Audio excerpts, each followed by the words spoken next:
ஓம் ஸ்ரீராம ராம ராமேதி ரமே ராமே மனோரமே சகசிரநாம தத்துல்யம் ஸ்ரீராமநாம வராணனே. உலகம் யாவையும் தாமுழா வாக்கலும் நிலைபெறுத்தலும் நீக்கலும் நீங்களா அழகிலா விளையாட்டுடையார் அவர் தலைவர் அன்னவர் கேசரன் நாங்களே. எத்திர எத்திர ரகுநாத கீர்த்தனம் தத்திர தத்திர கிருத்தமாஸ்தகாஞ்சலிம் வாஷ்பவாரி பரிபூர்ணலோச்சனம் மாருதிம் நமது ராட்சசாந்தகம். அஞ்சிலே ஒன்று பெற்றான் அஞ்சிலே ஒன்றை தாவி அஞ்சிலே ஒன்று ஆறாக ஆரியர்க்காக ஏகி அஞ்சிலே ஒன்று பெற்ற அணங்கை கண்டு அயலாரூரில் அஞ்சிலே ஒன்றை வைத்தான் அவன் எம்மை அழித்துக் காப்பான். இன்னைக்கு நம்ம கம்பராமாயணத்துல பாலகாண்டத்துல மிதிலை காட்சி படலத்துல 60வது பாடல் பார்க்க போறோம். என்று இவை இணையென விளம்பும் இயல்பையின் நின்றனன் இவன் எனும் நீங்கினான் எனும் கன்றிய மனத்து உரு காம வேட்கையால் ஒன்று அல பல நினைந்து உருகும் காலையே.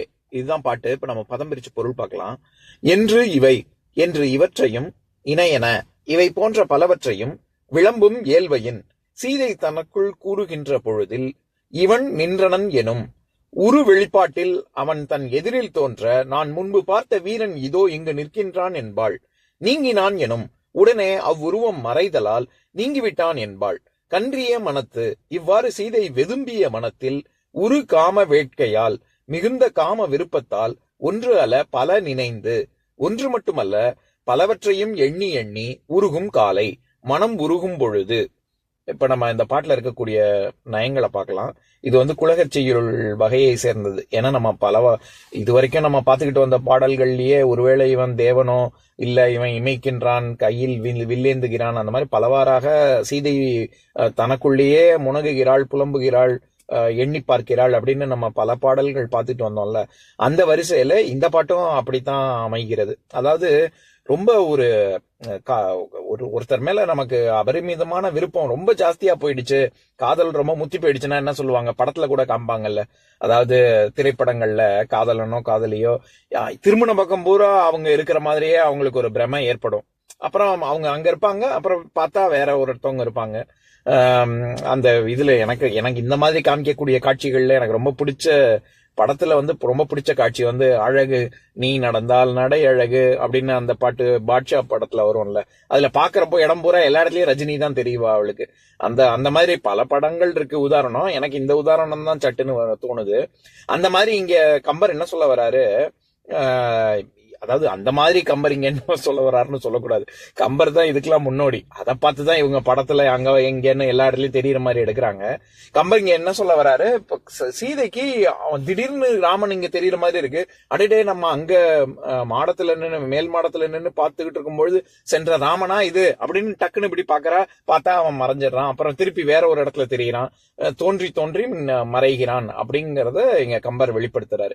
இங்க கன்றிய மனத்து அப்படின்னு வருது இல்ல, அது கன்றுதல் அப்படிங்கிறதுக்கு பல பொருள் இருக்கு. முதிர்தல், இது மனம் உருகுதல், வருந்துதல், வாடுதல், இப்படி எல்லாம் பல பல பொருள் இருக்கு. இந்த இடத்துல ரொம்ப மனம் நொந்து போய் அதாவது ரொம்ப வெதும்பி இது அடடா இவனை பார்க்க மாட்டோமா, ராமனை பார்க்க மாட்டோமா அப்படின்னு ரொம்ப ஏங்கரா அப்படின்னு சொல்ல வர்றாரு. அதனாலதான் கன்றிய மனத்து அப்படின்னு சொல்றாரு.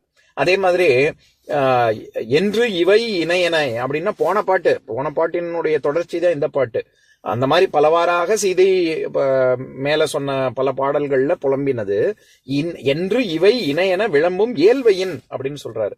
இயல்பை அப்படிங்கிற சொல்லுக்கு காலம், நாள், நீர்நிலை, ஒரு வகையான வரி, இந்த மாதிரி 4 பொருள் இருக்கு. இந்த இடத்துல காலம் அப்படிங்கிற சொல் தான் அப்படி அந்த பொருள்ல தான் வருது. ஏன்னா இங்க உருகும் காலையே அப்படின்னா உருகும் வேளையில், அந்த இடத்துலயும் வேலை பொழுது அப்படிங்கிற பொருள் தான். ஏன்னா கால் அப்படிங்கிற சொல்லுக்கு காற்றுன்னு கூட நம்ம முன்னாடி பல பாடல்கள் முன்னாடி அர்த்தம் பார்த்திருக்கோம். இந்த இடத்துல பொழுதுங்கிற பொருள்ல தான் 2 இடத்துலயுமே இயல்பைனாலும் பொழுதுதான், காலை அப்படின்னாலும் அந்த நேரத்தில் அந்த வேளையில் அப்படிங்கிற பொருள் தான் கொள்ளணும் நம்ம. அதே மாதிரி ஒன்று அல பல நினைந்து அப்படின்னு சொல்றாருல, அது பல நினைந்து அப்படின்னு மட்டும் சொல்லலாம்ல. அது என்ன ஒன்று அல, ஒன்று இல்லைன்னாலே அது பலன்னு தான் அர்த்தம். அதுக்கப்புறம் ஏன் குறிப்பாக இங்க ஒன்று அல பல நினைந்து அப்படின்னு சொல்லணும்னா, ராமனையே நினைச்சுக்கிட்டு இருந்தா சீதை. அவன் விஸ்வாமித்திர முனிவனோட ராமன் சென்று விட்டான். ஆனால் சீதை ராமனையே நினைத்து கொண்டிருந்தாள். அந்த ஒரு விஷயத்த மட்டும்தான் நினைச்சா அப்படின்னும் தெரியணும். அதே சமயத்துல அவன் அங்க தோன்ற மாதிரி நினைச்சான், அவன் தேவர் ராமன் யாரா இருக்கும் அப்படின்னு நினைச்சா ஒரு தடவையாவது பாத்திர மாட்டோமா, பார்த்துட்டு அதுக்கப்புறம் நான் மன்மதனின் காம பானத்தினால நான் இறந்தாலும் பரவாயில்ல, அவன் யாருன்னு நான் தெரிஞ்சுக்கணும்னு ஆசைப்படுறேன், இந்த மாதிரி பல விஷயங்கள் சொன்னால. அதனால ராமனை மட்டுமேயும் நினைச்சுக்கிட்டு இருந்தா பல விஷயங்களையும் சேர்த்தும் நினைச்சா அப்படின்னு வரணுங்கிறதுனாலதான் ஒன்று அல பலன் இணைந்து அப்படின்னு கம்பர் சொல்ல வர்றாரு. அதே மாதிரி உரு காம வேட்கையால் அப்படின்னு வர்ற இடத்துல அங்க ஆள் அப்படிங்கிறது மூன்றாம் வேற்றுமை உருவு. அது கருவி பொருள், கருத்தா பொருள், உடன் நிகழ்ச்சி பொருள். அது நம்ம ஏற்கனவே பார்த்திருக்கோம்னு நினைக்கிறேன், எனக்கு ஞாபகம் இல்ல.